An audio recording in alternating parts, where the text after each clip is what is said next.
Hello everybody, Adam here, and before we get started with today's episode and the start of our new arc, just a little announcement to remind you that our competition giveaway is still going on. To enter, all you need to do is go to our pinned message on either Facebook or Twitter and let us know your favourite moment from the past 4 seasons of the show and use hashtag FMPodBig50 so that we can definitely find it, just in case things get a little bit lost in the algorithm. Prizes are a custom adventure journal from Silverwing Armoury that is only available through the show, a dice tray and dice bag from Board Game Solutions, and a couple of other little bits and bats I'm going to try and put in there for you as well. And there's going to be 5 winners. We're going to announce those at the start of the next arc, beginning of 2021.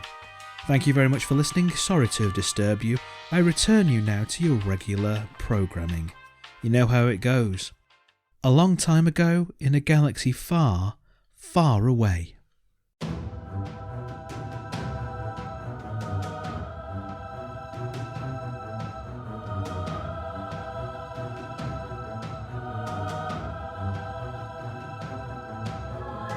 You're listening to Force Majeure, an actual play Star Wars podcast. My name is Adam and I'm your host, and today's episode will be brought to you after these words from our sponsors. Is your mouth dry and boring? Why not try Blemon Blasters? It's like a punch in the mouth with a blemon. Warning, Blemon Blasters are not for everyone. Blemon Blasters can cause bleeding in mouth, throat, and pancreas. Blemon Blasters have been known to cause severe brain hemorrhaging in some cases. Blemon Blasters have been known to be fatal to laboratory animals and laboratory staff. Blemon Blasters react violently to certain products like food and water. Consult your doctor if you accidentally ingested Blemon Blasters. Use only as directed. Blemon Blasters. It's like a punch in the mouth with a blemon. Hello everybody and welcome to this very special intermission episode of Force Majeure. Intermission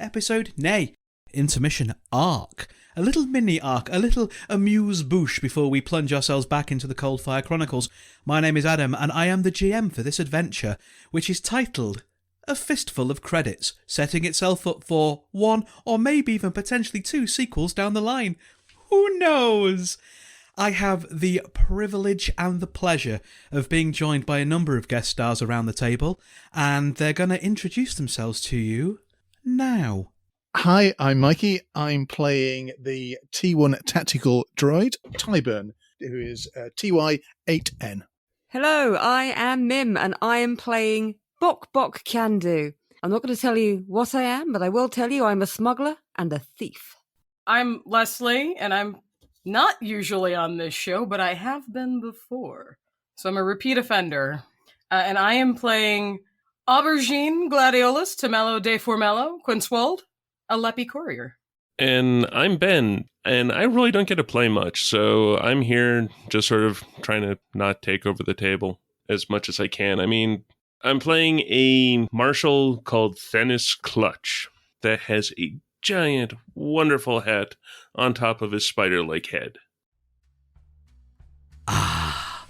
Elmeron 4, a squalid little planet in a squalid little system, famous for little more than not being impressively criminal enough to be considered a shadowport.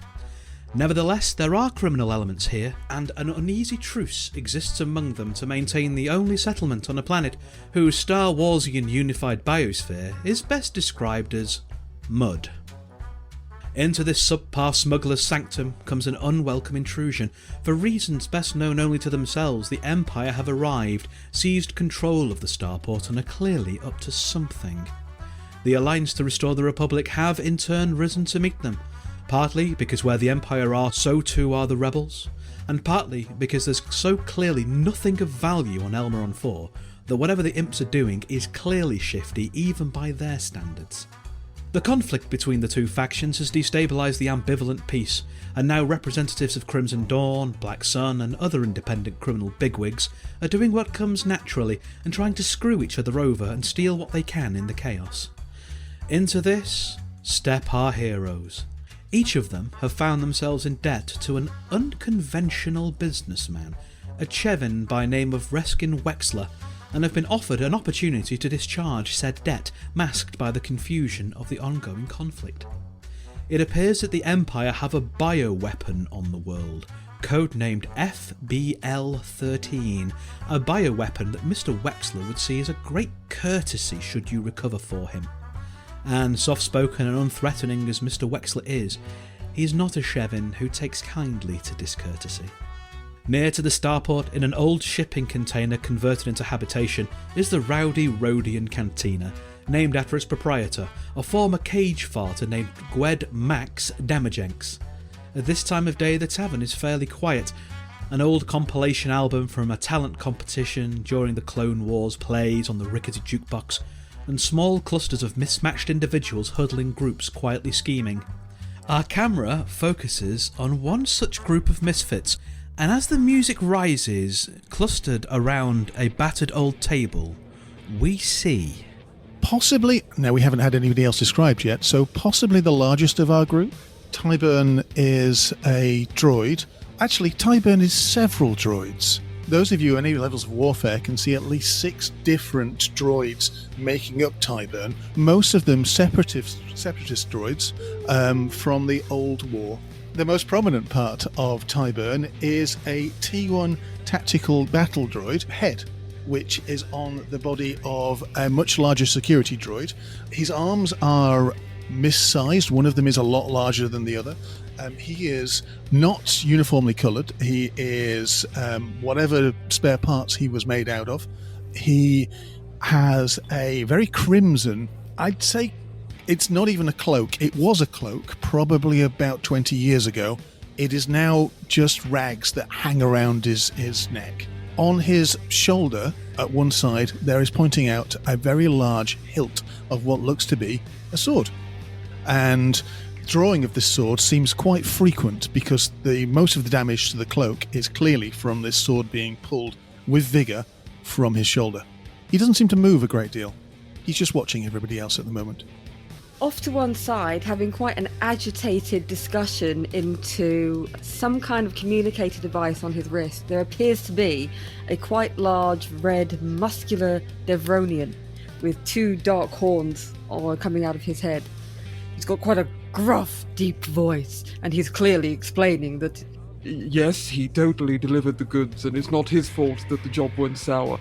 But if you wished to deal with him, you could find him at a local place which isn't here at some time that isn't now, and he will definitely be there to solve the problem. He looks quite serious, he looks quite threatening and frightening, but everything about his mannerisms seems a little lighter, as if he'd done ballet or something. He moves like a small man in a massive body. He's wearing mostly black and a tatty old coat. Big old duster. That's about him, really. Sitting there with their 6 arms and sort of squat, spider-like head with 8 eyes and the giant, wonderful, bushy pincers for her mouth is Thanis Clutch. Eyes are just sort of this almost glowing red as they're sort of in under a hat that goes out almost to their shoulders, just sort of flat, and just looking around, very relaxed. It's like, and that is why I was kicked out of DAC. Those Mon Calamari said that I should never come back there. I do not understand why. And that is why you should never go back there. But it is so much fun, swimming in all that water. How could I not? Lastly, you see a tall, slender figure. She's dressed like a motorcyclist, effectively, very tight clothing. Clearly has, panels of armor in it, but for skid plates rather than for, out-and-out battle, because why would she need that on a sketchy planet at all? She's very straight, stands about 6 feet tall, but every once in a while you'll notice when she's startled or hears something, her 10 inches of ears go straight up and kind of radar dish around the sounds. When she is able to, she is sitting, but when she is sitting, she is tapping her foot, and when she is not able to sit, she is pacing, periodically fast-forwarding tracks on the jukebox. She is a green-furred leppy, which is, if you hadn't guessed, a rabbit, or hare. So, the Rowdy Rhodian Tavern. At this time of day, it is relatively quiet. The bartender, Gwed, is doing what bartenders do. They are polishing glasses, they are making sure that everybody has a drink. They are making sure that any trouble knows that it needs to start later on in the evening, because at this time of day it's just bad for business. You're also aware that deep down, 2 or 3 levels underneath the tavern, there is the cage fighting ring in which Gwed first earned the money to buy this place, and then earned their freedom, and then retired while they were still at the top of their game. Outside, the drizzle is pouring down. This is the kind of planet where that is the weather. It is never entirely dry, but it never entirely rains. It's always that thin, fine rain that soaks you through. It cuts through even the most water-resistant of clothing in a matter of minutes, but you never get properly wet from it. You just get damp. Damp and mud. Those are 2 words which could very easily sum up this entire planet. The Rowdy Rodian is a few blocks away from the starport. The starport is the only real part of the settlement where any money has actually been invested by anybody. There's berths there for 4 or 5 starships, but only one, well, only 2 are currently there. One is the large Imperial transport vessel which brought the occupying forces. The other one is a much smaller vessel, a YT-2400 called the Redoubtable Pnub, whose captain and first mate were taken away by the Imperials on suspicion of probably being up to something. They haven't been seen for a few days. You are aware, from what little Mr. Wexler was able to tell you before sending you off out into the gloomy afternoon to fulfill your obligations to him, that the bioweapon is most likely being kept on either the Imperial ship or in the bowels of the Port Authority, the municipal centre which controlled the starport and which has become a focal point for the Imperial attentions, the original scoundrels who ran it having been unceremoniously turfed out into the street, or else locked up for being probably up to something.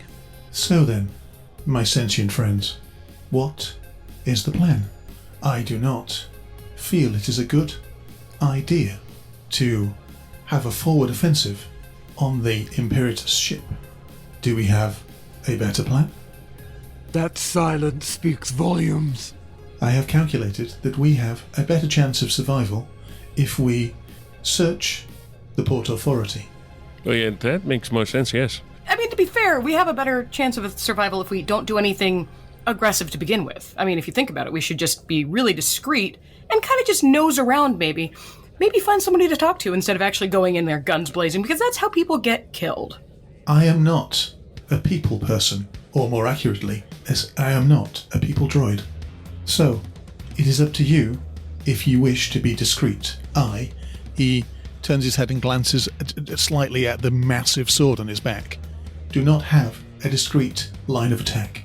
Kandu turns around and shows his big bulk and says, I'm very good at being discreet. I mean, how bad could it be if we just got out there and asked, at least to get into the Port Authority? You never know if they'll actually just fall for it this time. I mean, there was this one time on Bothway that they just let me in. I've got no idea why. Is it not true that the old adage is, if you don't ask, you don't get? But that's where your big sword comes in. Well, I mean, yeah, that's an old adage. There's lots of them, though. I mean, you know, nothing ventured, nothing gained. Again, a useful adage to use right now. I also know that if you ask, you occasionally get a slap. That I can deal with. I'll stand behind you. I've got to ask a question, probably for not just me. So, a harch. Our marshal is a harch, right? Yeah. How spider-like is this character? They walk on 2 legs, and they've got 6 arms. And generally, they're using 4 arms primarily, but they do kind of use the 3rd set. The 6 sets of arms are pretty much identical in, like, how heavy they are. They don't have a small set, a medium set, and a big set. It's just... Okay. I always imagine you as kind of the opposite of a Drider from D&D. You've got a human body, but a spider torso, almost. There's a spider on top of a body there, rather than the other way around. Yeah, pretty much. I'm just picturing the Cooties game where you just kind of assemble portions of body and... I was originally picturing the guy from Monsters, Inc. Who is a spider with just like a normal torso, but still spider-faced. But okay, so Thank you. I was just wondering kind of spatially how you were arranged. Auber's gonna look at the Marshal with the very officious hat. What do you think we should do? Should we just go talk? Should we like put in a communication? I mean, I deliver messages. I can take something in if you want me to. We can send a message to the person who runs it. That's a thing. I can go and I have to deliver it to them. I mean, that's a thing. We just have to have a good message. Otherwise, I would be called away on suspicions. I think the rabbit's onto something. I mean, I don't really know you people. Maybe we could say what our skills are. Of course. Do you wish me to go first? Might as well. Sure.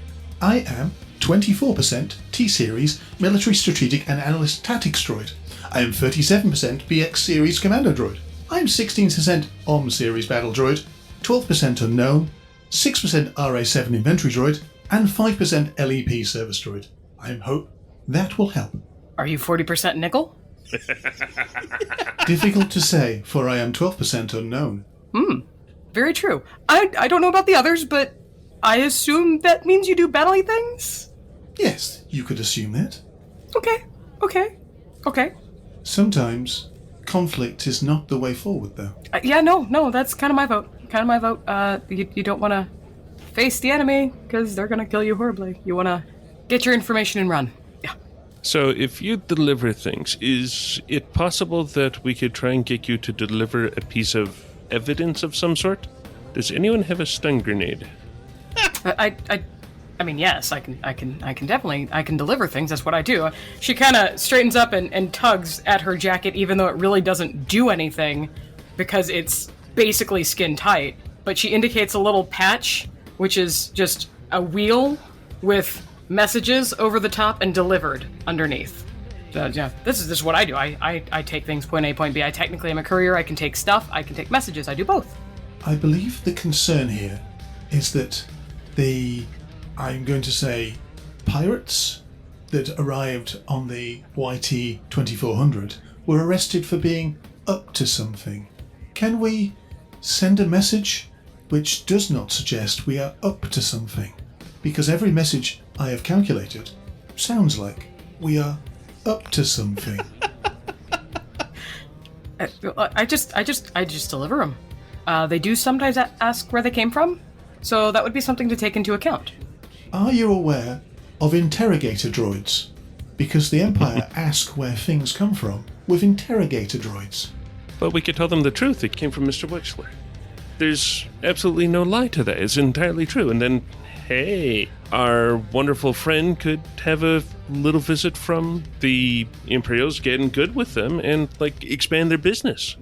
Mr. Wexler requires that we recover the bioweapon. Take a letter. Dear Imperials, can we have the bioweapon? Yours sincerely, Mr. Wexler. I feel as though that might be a little too direct, because I have a feeling we're not supposed to know that there is a bioweapon because the Imperials don't tell us what they're doing anywhere ever. They just march around and stomp on things.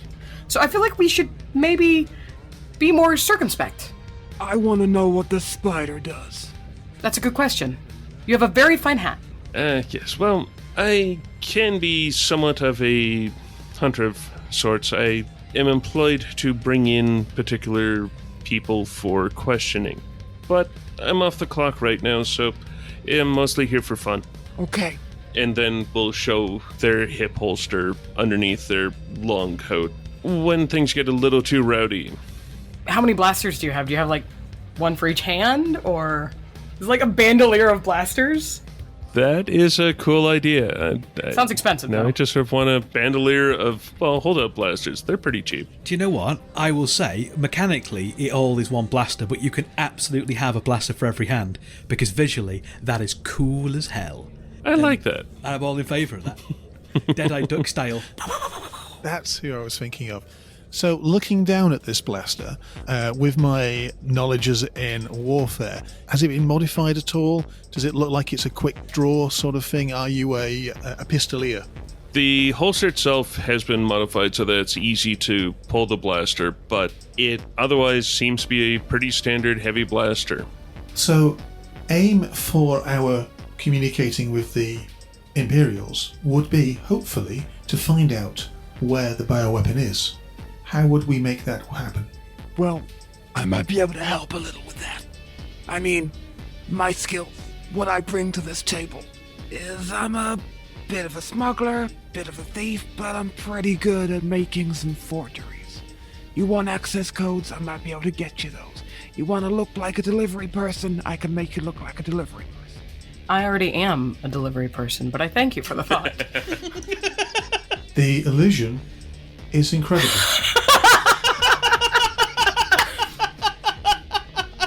Yes, that is some very good work. No, it's... Okay, wise ass. I didn't even see you touch her. And then Bok Bok is going to attempt to do their thing to look like Leslie's character. So, make an average resilience check. I have no idea what's happening. It's fine. That makes it better. What difficulty? The average is 2, isn't it? Yeah. Oh, well, that's a success. And it costs strain as well, I seem to recall. Yeah, 3 strain. But it's worth it to make an impression. Okay, so that's 3 success, but 1 disadvantage. You describe what happens, because I know exactly what's going to happen for the threat, so... There's a bit of a shudder. The face of the Devronian melts a little bit, and his face starts turning from red through to green. The ears and the horns start to combine to become like rabbit ears, and they stick up, and there's a bit of a shake, and they look a bit like you. In fact, they look a lot like you, practically identical to you, but she hasn't managed to get the voice right, so she goes, "Yo, right." Auber's ears go straight up and then turn way back and go flat. And she takes 2 very, she shoves, she was sitting at this point, so she shoves her stool or whatever she's sitting on 2 full steps way back.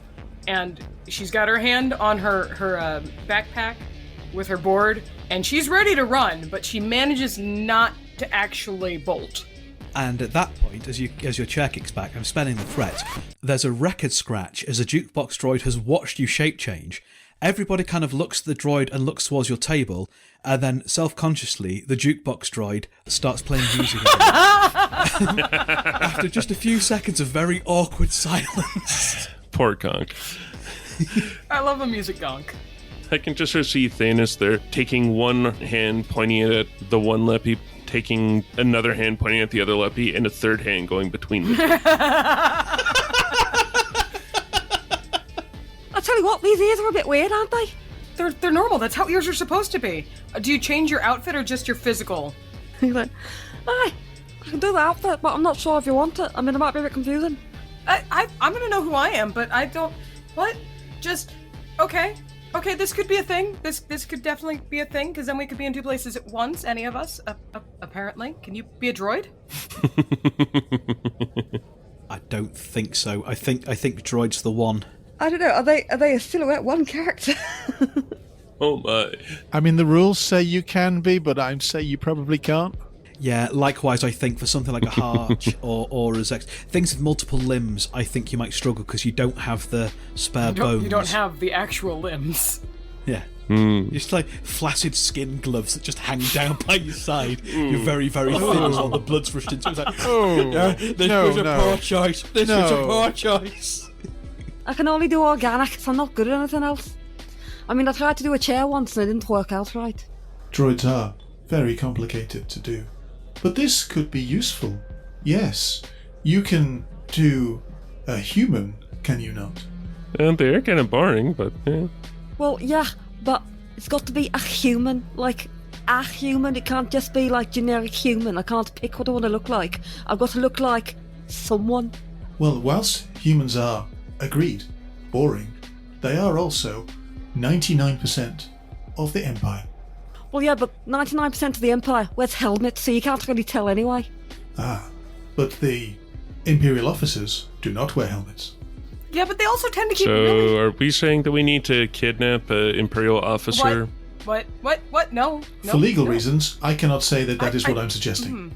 You want to go bonk one on the head? That'll be grand. See, someone speaks my language. I was going to say we could just pick a random human and make them an officer if you're good at forgery. I feel like actually picking a real one that is on this planet seems unwise, since they usually keep pretty good track of the officers. I mean, you should see the forms they have to sign. I pull out my data pad and I gesture at a whole bunch of forms that I have from the Empire, from messages I've delivered. Does anyone actually read the forms, though? Yes, says the droid. Well, actually, no. Really? No, really, they kind of... Huh, I probably shouldn't have answered a few of those that way then. I always just click accept. Yeah, they do too, actually. I know this is a stereotype, but does not compute. It's a shortcut. They take a shortcut instead of actually processing the full information. They kind of just cut it out and move to the end. I don't like moving my head. Every time I move my head, my ears take a while to catch up. They don't take a while. They're part of the process. See? Yeah, but there's like a millisecond where they're still dragging. And a fourth hand comes up and face palms.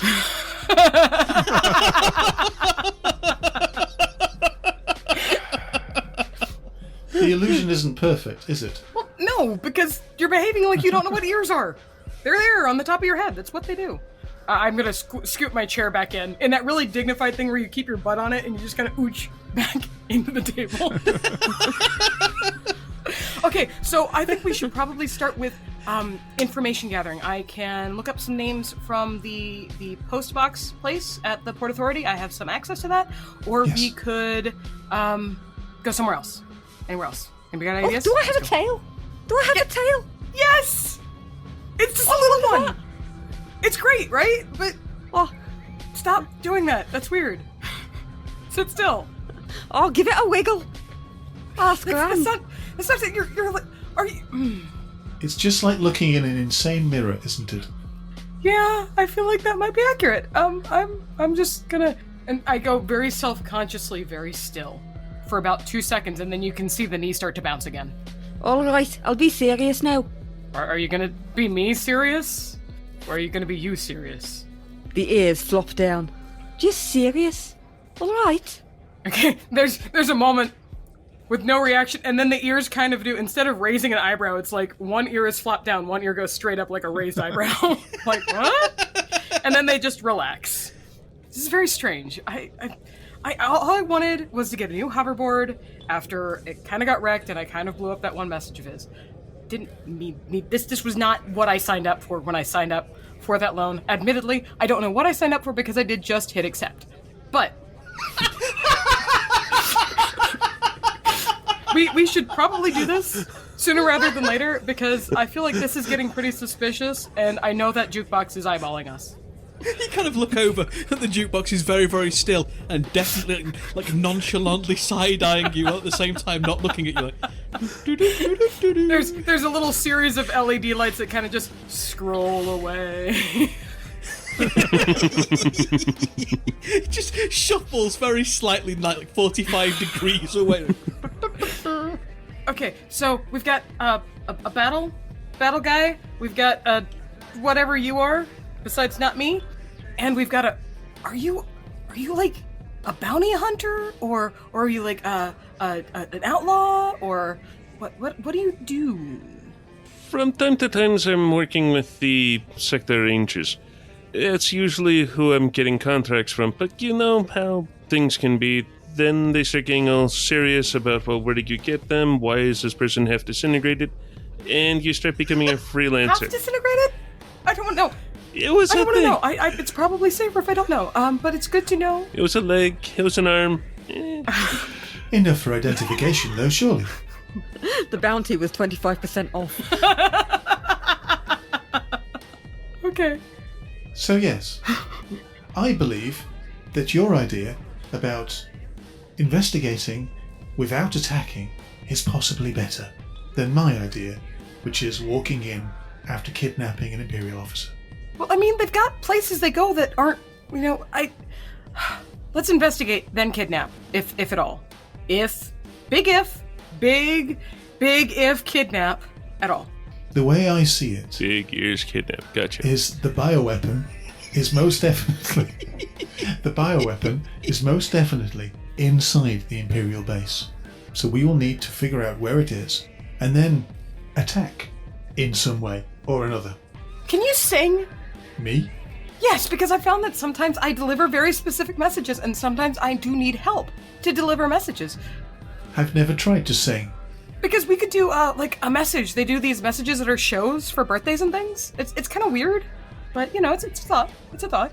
It has been mentioned that my timing is not great. You could maybe hold the banner. I could have a great singing voice. I just gotta pick the right one. I could have a great singing voice, I'm sure. Well, we'll figure that out when we come to it. It was just a thought. Just a thought. I thought this was a better idea. What about you? Can you play the castanets or something? He's playing 6 sets of spoons at once. Just thought. I'm trying to think of ways we can get in without getting shot. That's all I'm trying to do. I can chuckle if that's what you'd be wanting, but... The first thing we need to find out is where in is. I could try and forge an access note or something. In my limited amount of experience with all these port authorities, there's a desk at the front that we can all go to that will not draw suspicion. And if we all go to that desk at the same time, well, like one, then the other, then the delivery, we won't create that much suspicion. And then we will be intimidating to them, especially with our wonderful mechanical friend here. Now we're gonna go walk up and ask for the manager. Exactly. So we're gonna go to the message center at the Port Authority. That's somewhere that is publicly accessible. Can I go first? Because I'd like to, they're used to seeing me. They know I do things around here, and I kind of just don't want to be associated with you just yet. Either of you can go first, yes. Oh, I see how it is. No offense, but we don't want them to make connections before. I mean, you're very cool and have a very fine hat, and you're me, but... If you're going in there, I can't go in as well, because if they know you, then they'll know that I'm not you, or they'll think I'm you, but then they'll hear me and they know I'm not you. Because I can't be you, because I can only be you. Do you think they're racist enough to not recognize me? Well, they don't really talk to me. They just see me. Just stop playing with your ears. I think we'll make it work. We'll make it work. We can do this. There's usually just the one guy after lunch, because everybody else takes about an hour and a half, and he's at the bottom of the barrel, so he kind of gets stuck. So we need to find out if the Imperials have moved any large items of equipment around recently. Or anything with, like, lots of stickers on it. Because I feel like those things usually have stickers. Big warning stickers. Yes, yellow, usually, with serious writing. I mean, I don't usually read them. I just see the stickers and the big frowny face with this tongue sticking out. This seems to be a theme for you. Just sort of thinking of us trying to forge the box that this goes in, or the crate, and it then just having serious writing on the side. Like, actually saying that, not just... Serious writing. But nobody reads it, because it's a sticker. It's a big warning sticker. You see the warning sticker, you ignore it. Exactly. Yeah, it's warning, serious writing. Yeah. Dang, now I want that sticker.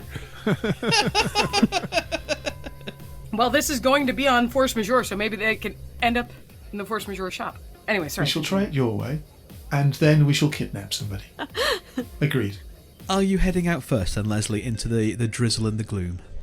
Yes, and I just want to point out that this is a terrible planet to have fur on. Yes. Yes, it is. Because within seconds of stepping outside into the drizzle, first of all, you take on like a very attractive, almost like dew caught in grass at that first moment of dawn, as like the sun breaks down and there's just these little dewdrops of water as it attaches to your fur, and then less than a minute later, you're soaked. Yeah, but I'm not soaked. I'm just heavily damp. Yeah, just heavily damp. So you head out, and outside the streets of Elmeron 4 of this port, this unnamed shadow port, the buildings around you, they're multiple stories, usually 2 or 3 stories each, but they've not been built like that. They're not like a tenement block. They are usually shipping crates or prefabbed kind of housing blocks that have been stacked on top of each other, and they're nearly always stacked at angles, because putting them on top of each other to form like a unified shape is entirely too much like actual work, and one of the watchwords of this place is apathy. So they just plonk them on, make sure they're not going to topple, but it does mean there's lots of interesting little vantage points that people can climb up to, and there's what were very optimistically like washing lines strung between some of the buildings before they then got co-opted by rat bats and minocs, and there's metal cabling strung between some of them as basically courier runs, really, and criminal rat walks kind of between some of the buildings to get around. There's a thriving kind of multi-storey transport hub for people to get around, and if you're not afraid to get a little bit off the ground and go walking. So they haven't paved the streets of Elmeron 4, because why would they? As I said, the watchword for this place is apathy. There's only the starport, really, that has any real investment in the infrastructure. And that's because if you try to land like a 150-ton light freighter on mud, what happens is it sinks into the swamp, and then you land another freighter on top of it, that sinks into the swamp.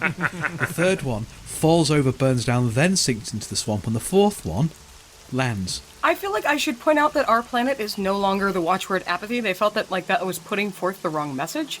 They had it changed by council to that'll do, because it signifies a sort of level of contentment. They're content with how things are. They were going to have a meeting about changing the word from apathy, but no one showed up. Yeah, they just mailed it in. Yeah. And in the end, it was the one guy at the office who showed up, had the full lunch for free, and then said, that'll do, and didn't tip the waiter. Yeah. So, Yeah. excuse me, it's whatever planet we're on, because I've already forgotten. That'll do. Elmeron 4. 4. Sure. That's it. That'll do. And you make your way towards the Port Authority building. I just want to say that I have a neat mode of transport. You do? As I step out onto the little porch that is made mostly of corrugated Durasteel and a couple of shipping crates that are 3/4 sunk into the mud, I pop my backpack on my back, and then I hit another switch, and I suddenly have a longboard in my hands, only instead of wheels, because this is Star Wars, there are hover orbs. And also because this is a mud planet, and wheels Yeah. don't do well in a mud planet. That too. So I flip it on, and then I hover away. Ears over my goggles to kind of keep them from getting wet. As you head towards the Port Authority, you come into basically the starport docks itself. And the starport docks itself does indeed have dual recruit, and they did sink proper foundations here. As I've said, it's the one place in the city that has any actual investment, because you're not going to make money on a starport if people can't land their ships, ultimately. Well, I mean, the first 10 you can, until they realize that what happens is they can't leave. Yeah. How do you think we got here? Fair point. So, yes, at this stage, as the game is afoot, as it were, nearly an hour in, let's roll a destiny pool. I have one dark side. And I have one dark side. And I have one dark side. Oh dear. And I, one dark side. Oh! Oh dear. And I have 2 light side. I'm the light side. Thank you, Ben. Yeah, otherwise I was going to start feeling really bad because, playing and then not being the GM with a full dark side. Our destiny pool, as this score begins, is the very appropriate 4 dark side and 2 light side points.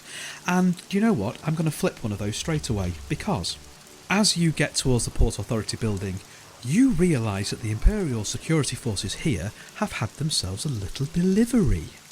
And outside the Port Authority building is an ATST scout trooper. Toy. Dibs. Fine. It's kind of kneeling down almost. It's in its kind of chilled position as opposed to its war position, as I like to call it. So its kind of It's knees roosting. are bent down a little bit. It's roosting. Yes, it's roosting. Does it have a little ATPT that it's henning underneath? Yeah, just tucked underneath. Just an astromech looking very confused. It is already covered in mud because that is this planet. You can see kind of through the little windows in it that it is crude. And as you start to come close, its guns start to track you, but it's clearly tracking you in a the crew on here are extremely bored kind of way. There's no immediate sense of, well, I suppose there is an immediate sense of threat. There's an ATST training its guns on you, but it doesn't look like it's not raising from its roosting position, and you can see the little safety lights are still blinking on the end of the blasters because the Empire are ISO compliant, apart from all the walkways, of course. But the doors to the Port Authority are open. There are the customary 2 extremely bored-looking stormtroopers that are the door security that are waiting in place. And one of them, you don't know who, they all look the same, kind of nods as they recognise you and you make your way into the meet and greet room, really. The Port Authority is one of the few buildings here that is not prefabbed or like shipping crates that have been converted. This was actually properly built, properly constructed, and some money has been put into it. It's a 2-storey building. The top floor is the control tower, and it's mostly glass, so you can see, well, you could see through it if it wasn't covered in a fine coating of drizzle, and there's little mouse droids that are constantly kind of at a 90-degree angle running across the windows with little wipers behind them to try and keep the drizzle off the window. They have little umbrellas at the side to try and keep them dry as well, unsuccessfully. On top of the roof are a whole lot of there is a complicated array of dishes and sensors and antennas and the sort of things you need to make sure that freighters that are landing do not crash into freighters that have landed, and vice versa. The reception, as it were, as you come in, there is one long table. It is painted Imperial magnolia. There is a desk with an extremely, as you say, very low down the pecking order Imperial person. You can't work out whether or not they were an actual Imperial recruit that has come along in the latest shipment of imps, or if it's someone they just recruited from this world that didn't run away fast enough and thought that the Empire seemed like the criminal gang they wanted to be part of compared to the Black Sun or the Crimson Dawn. But they're sat behind there in a very ill-fitting kind of uniform. They've got one of those, the traditional kind of Imperial minion hats on that doesn't fit very well and they have to keep kind of pushing it back up over their eyes. And as you come in, they go, "Oh, hi there! Hello!" Does he have a name tag? He does have a name tag. It's Jenkins. All right, Jenkins. I've got a delivery here for. Hold on a second. It's in my pouch. I set a tray of cheesesteaks that smell really, really, really good. Like it's just freshly made. Oh. I've got an order here for. No, it's for Mr. Criff. Oh man, this says Criff yourself, doesn't it? This is God. Yeah. Oh no. There's nobody here whose first name is K and it ends in a Yosef. But any chance at all? Can you look at your little listy things on the wall and little cubby holes? Yeah, I'll have a look at it. It seems a little implausible, but who knows? I'll have a quick look. Don't go anywhere. No, I'll stay right here. I'm just going to turn around. I'm just going to turn around. Okay. Don't cool. anything. I'm here. I'm right here. I trust you. The 2 stormtroopers kind of at the door, they kind of keep looking over their shoulder at poor old Jenkins and at you. And there's a moment where they meet your eyes through the helmet. You can't see their faces, but they meet your eyes. And you know in your heart what expression is on their faces. And then they turn and carry on looking back out the door with this kind of slump on their shoulders. And Jenkins stands up and turns around and goes over to like a filing cabinet behind them. And he leans right over and disappears behind the desk and starts rummaging around. And there's a moment of excruciating awkwardness felt by everyone in this room. Can I don't care if I have to flip light side, but can we have Can-Do arrive now as me? I was just wondering whether any of us followed you, whether we were all just sat in the pub going, I hope they do okay. As soon as you left, Tyburn got up and started following, but because he is a very, very heavy droid, and this is a very muddy planet, he's going to be a while. Because there's a easy target, Thanos is just going to follow along with Tyburn. But you can see the wake that my hoverboard leaves in the mud. It's not like liquidy mud. It's that kind of heavy sludge that takes a little bit of time to get back into shape. But you want Can-Do to come following you. That'd be perfect. I really do, so that when he turns up and turns around, there's 2 of us. So Can-Do has rummaged in the rubbish just by the bar to get a box that looks like it might be some kind of delivery thing. Shoved a couple of beads in there so it rattles and it looks shut. And has followed you along, and as they stepped outside, you can tell they were really unhappy. The ears flopped down. He said, I hate having fur. I hate getting wet with fur. Ugh. and is stomping along, getting muddier and slightly shorter, or taller. I don't know whether the mud is Taller. clinging or whether I'm sinking. It kind of depends on which vein you're in. Just kind of walking along.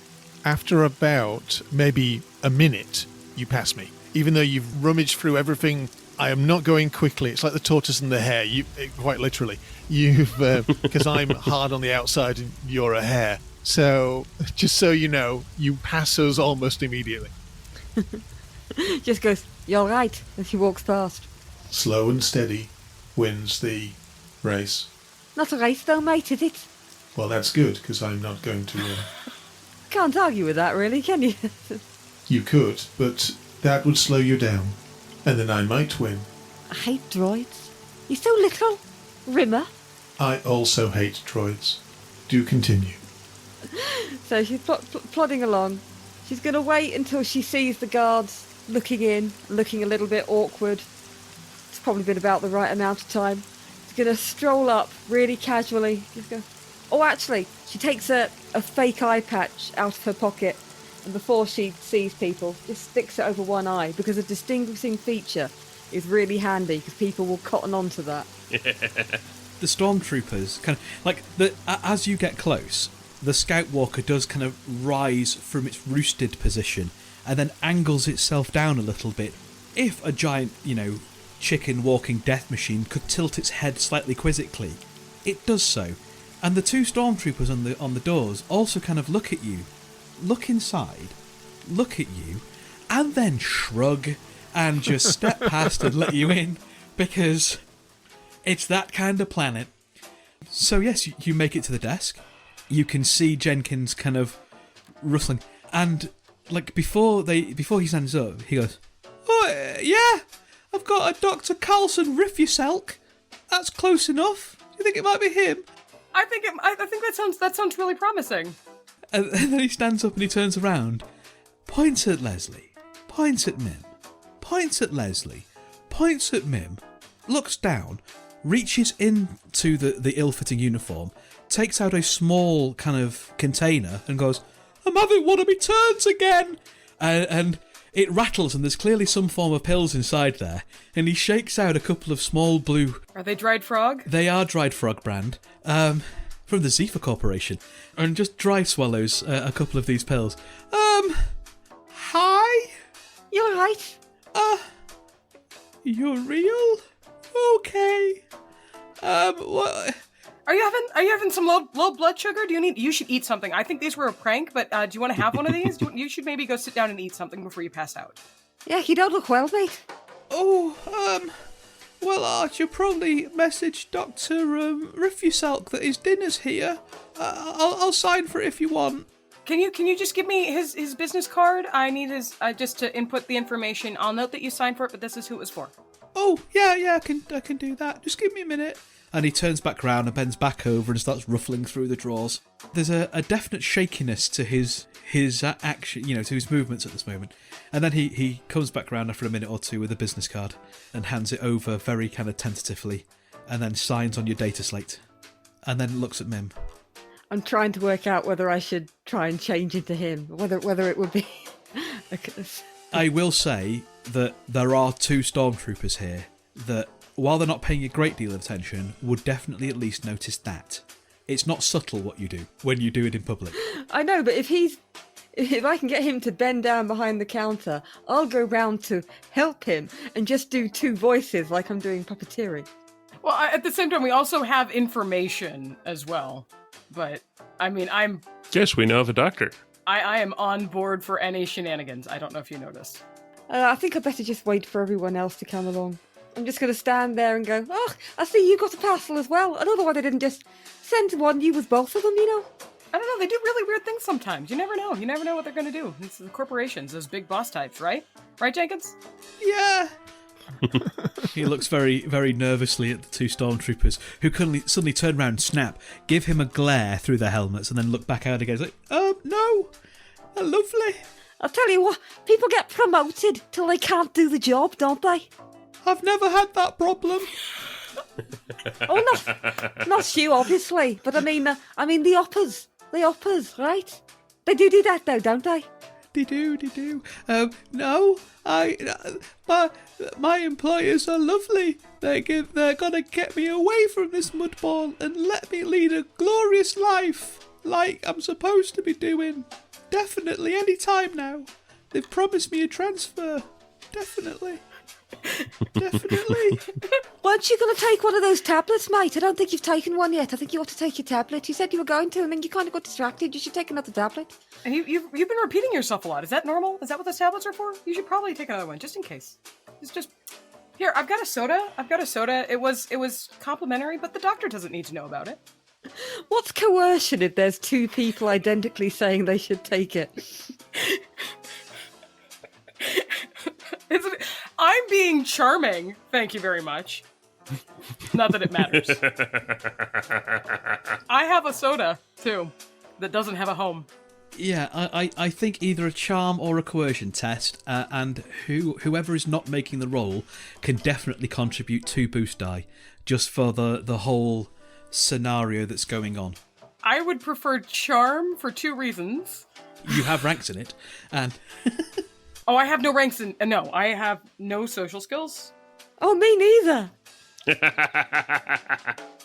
I don't want to start a fight with 2 stormtroopers out the door. I don't know about you. Ma'am? Yeah?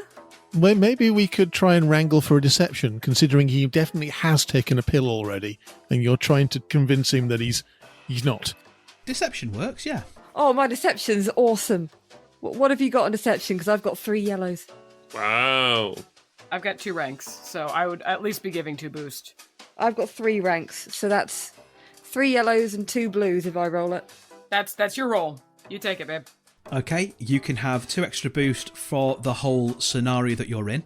The difficulty you're up against is going to be 2 purple, but also 2 black, 2 setback, because there's 2 stormtroopers there who, Jenkins just wants to get on with his job and progress, and if they see him popping too many dried frog pills, people might raise an eyebrow, and he's concerned about his career prospects, such as they are.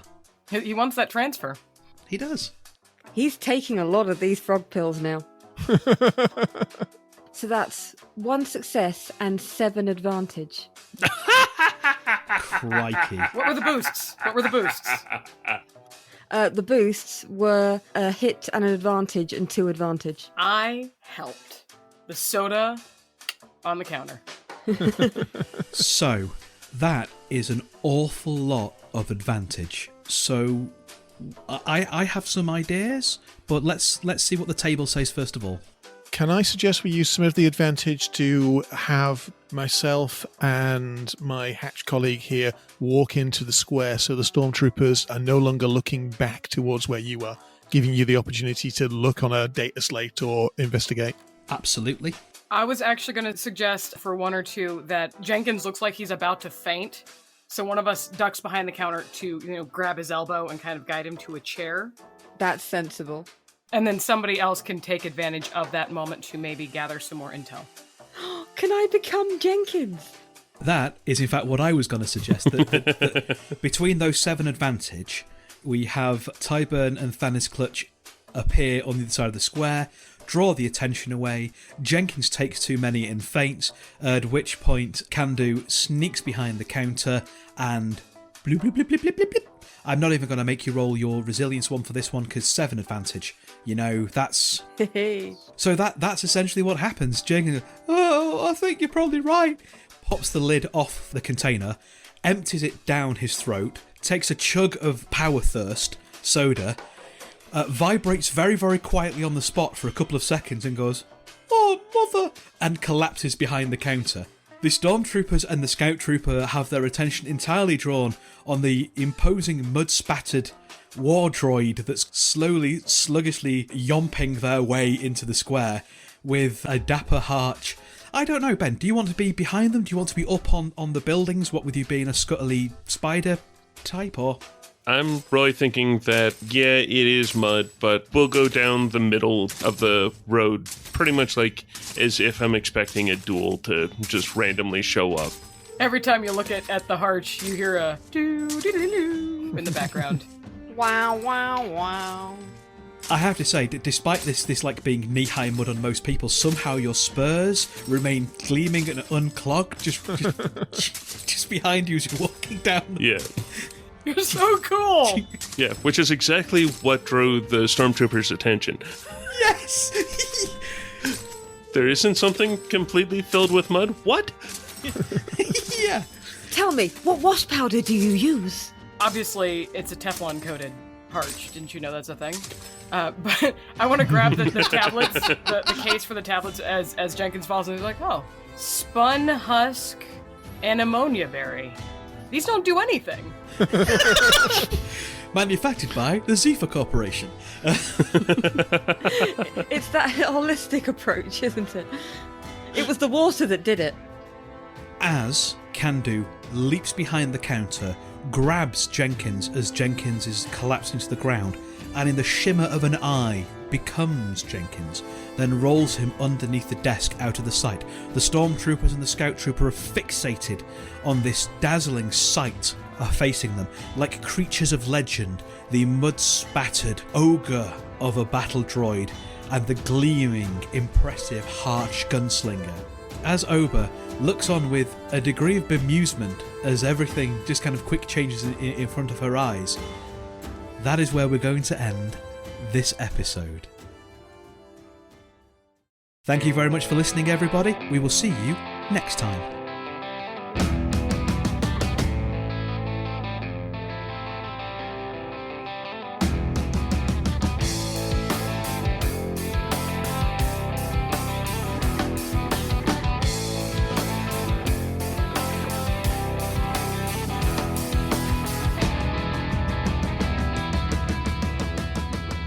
Force Majeure is played using the Star Wars Force and Destiny game system by Fantasy Flight Games and Lucas Books. Our intro music for this season is Unholy Night by Kevin MacLeod, and our outro music remains Suburban Outlaw by Forget the Whale, both used with gratitude under the Creative Commons license. If you like the show and want to interact with us, we are on Twitter, we are on Facebook, we are on Instagram, all of which are at Force Majeure Pod, though Twitter is probably where you're going to find us more regularly.